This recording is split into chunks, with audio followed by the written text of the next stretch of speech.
এক গ্রামে বাস করত রহিম ও তার স্ত্রী সন্তান। অভাবের কারণে অনেক দিন আগে গ্রামের মোড়লের কাছে বাড়ি বিক্রি করে দেয়, তাই মোড়ল তাদেরকে বাড়ি থেকে বের করে দেয়। এখন আমি কোথায় যাব মোড়ল মশাই? উনিও তো বাড়িতে নেই, দয়া করে আর কটা দিন সময় দিন। না না, তোমাদের আর সময় দেয়া যাবে না। আমি সেই আষাঢ় মাসে বাড়ি কিনেছি তোমার স্বামীর কাছ থেকে।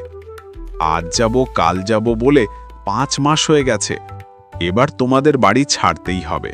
ও তো ওর বন্ধুর কাছে টাকা আনতে গেছে, ফিরে আসলে না হয় টাকা দিয়ে দিব, না হয় বাড়ি ছেড়ে দিব। না না, আমি আর সময় দেব না। এখুনি বাড়ি ছেড়ে দাও, না হলে ঘাড় ধাক্কা দিয়ে বের করে দিব। তার আর দরকার হবে না মোড়াল মশাই, আমি চলে এসেছি। আপনাকে সবকিছু বুঝিয়ে দিয়ে বিদায় হব। ওগো, তুমি এসেছো? উনি যে আমাদের তাড়িয়ে দিচ্ছেন। চলো গিন্নি, আমরা আর এই অমানুষের বাড়িতে থাকব না। তাই যাও, তোমাদের থাকতে বলেছে কে? তাড়াতাড়ি ব্যাগ পটলা নিয়ে বিদেয় হও আমার বাড়ি থেকে। যাচ্ছি মোড়ল মশাই, আপনি আমাদের অনেক উপকার করেছেন। তুমি দাঁড়িয়ে রইলে কেন গিন্নি? যাও, বেগপত্র নিয়ে আসো। ওগো, এখন আমরা কোথায় যাব? আমাদের যে যাওয়ার কোনো জায়গা নেই। ওনাকে বলো না আজ রাতটা সময় দিতে। তার কোনো দরকার নেই গিন্নি, প্রয়োজন হলে বটতলায় গিয়ে থাকব। বাবা, ও বাবা, এখন আমরা কোথায় যাব? জানি না বাবা, কোথায় যাব? ওগো, আমরা আর হাঁটতে পারছি না। আমরা বরং এখানেই বটগাছটার নিচে আজ থেকে যাই। তুমি খোঁজ করো কারো বাড়িতে আশ্রয় পাওয়া যায় কিনা। বেশ, তবে চলো, ওখানেই তোমাদের রেখে যাই। বাড়িতে কেউ আছেন? কে এলো এত রাতে?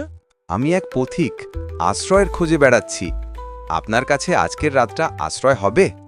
পথিক? তা বাড়ি কোথায় আপনার? এখান থেকে 20 ক্রোশ দূরে এক গ্রামে। অভাবে সবকিছু বিক্রি করে বউ বাচ্চা নিয়ে এসেছি এখানে।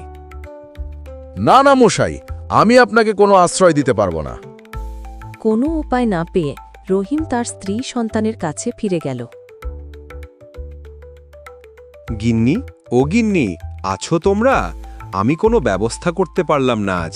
কি করব, কোথায় যাব, কিচ্ছু বুঝতে পারছি না। হেগো, এসেছো? দেখো, এই বটগাছটার ভিতরে কেমন কুটুরির মতো জায়গা।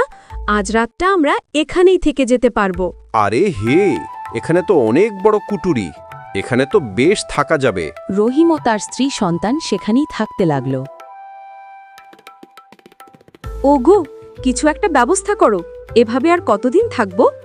হ্যাঁ, কিন্তু এটা নাকি সরকারি জায়গা, এখানে আমরা নিশ্চিন্তে থাকতে পারি।